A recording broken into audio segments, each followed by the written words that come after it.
Bougainville is not about to sit idly by if the Papua New Guinea government continues to delay the tabling of their independence referendum. The referendum held in 2019 was to be tabled last year, but the government put it off. It's been delayed further by the adjournment of Parliament by Prime Minister James Marape to avoid a vote of no confidence. Now Bougainville is looking at an alternative avenue to independence. Don Wiseman spoke with Bougainville's Minister for Independence Implementation, Ezekiel Massat, and began by asking if he knew when the referendum would be tabled.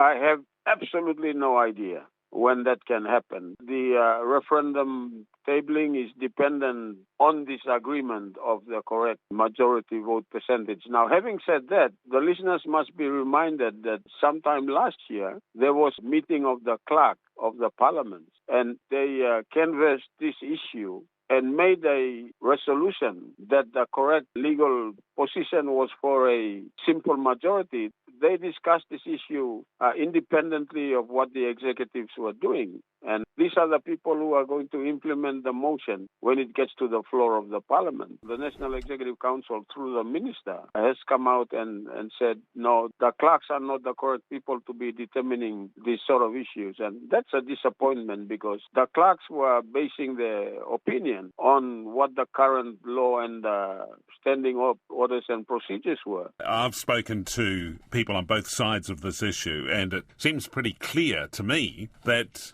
it's unclear just how the rules apply. So the PNG government's interpretation is not necessarily an invalid one. In essence, the national government is relying on the state solicitor's advice, and his position relayed through the Minister for Bougainville Affairs last week. In essence was, listen, the ratification result has the potential of attracting a constitutional amendment. And I'm saying that's not a legal argument. What should happen is we must rely on what the law and the standing orders say in terms of the ratification process. If it attracts a constitutional amendment in future, the constitutional amendments themselves have prescribed procedures in terms of a two-thirds majority, an interval between two sittings of 2 months. Those constitutional amendment provisions, requirements and procedures will kick in automatically regardless of whether there's an agreement between the two parties or not. So first things first, deal with the ratification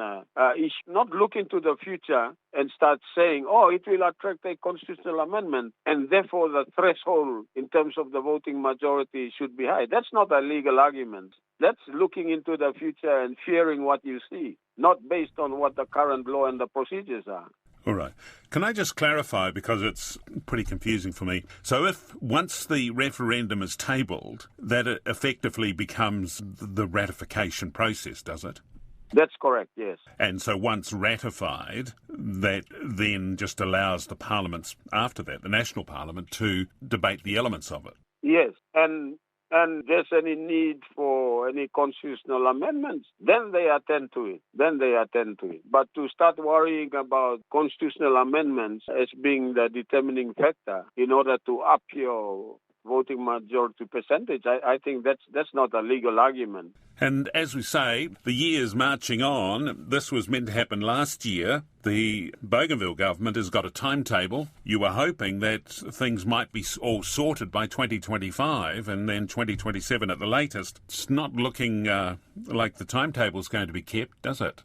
Well, the national government now continues to live in daily breaches of that Araconic covenant, which had directed that the ratification happens in 2023. Having said that, Don, the ratification process is not the only means by which Bougainville can attain its independence. Let me make that absolutely clear. Well, you have to make it more clear than that. What do you mean? Well, the two governments in the WABEG consultation had agreed and signed off on some Bougainville activities, some national government activities, and some joint activities. Now, under the Bougainville activities, it was agreed that Bougainville could set up a Bougainville Constitutional Commission to start writing the constitution for an independent nation of Bougainville. We commenced that. We started that. We now have a first draft, relatively, which will be ready by the end of this month. And having had the constitution done, we would be following in the footsteps of Papua New Guinea in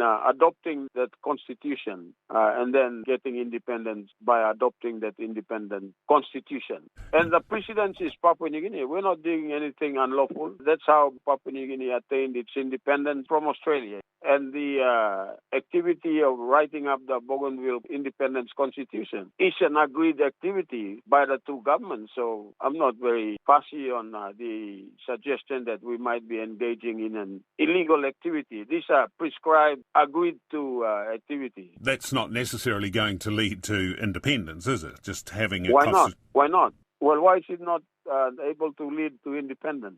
I'm posing the question to you, Don. There's a reason why you're not going down that road only, isn't there? You don't want to upset the apple cart.